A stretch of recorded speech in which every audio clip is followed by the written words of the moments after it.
Baik, sebelumnya selamat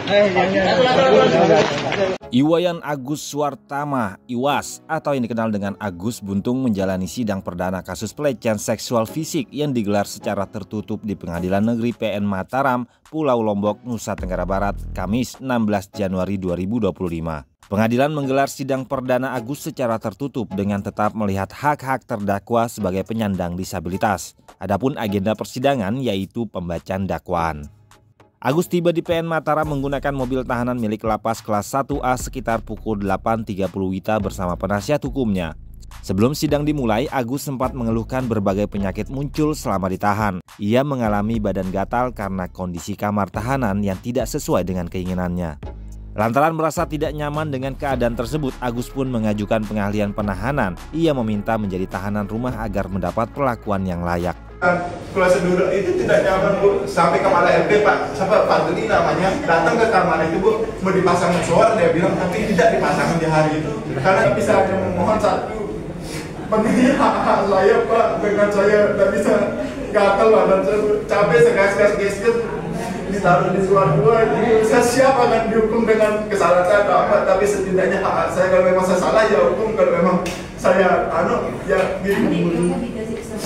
Saya kecewa sama Kak Dedi itu, benar kecewa sekali. Dia yang saya harapkan, tapi dia pakai kayak gitu. Sakit hati saya dapat daya betul. Selain kondisi tersebut, usai persidangan, Doni Asei Putra selaku pengacara Agus, menurutnya terdapat beberapa fakta menyedihkan di saat ia berada di rumah tahanan. Salah satunya yaitu Agus Buntung mengaku dibully hingga mendapatkan ancaman dari tahanan lain. Kendati demikian, kliennya tidak menyampaikan secara detail terkait ancaman tersebut.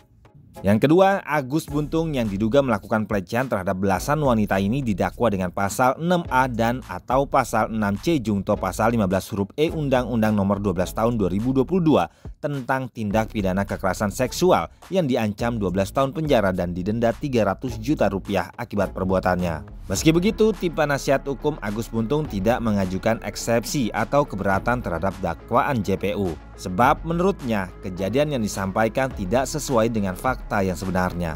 Fakta yang ketiga, setelah sidang, Agus digiring kembali ke mobil tahanan Kejaksaan Negeri Mataram dan akan dibawa kembali ke lapas kelas 2A Lombok Barat.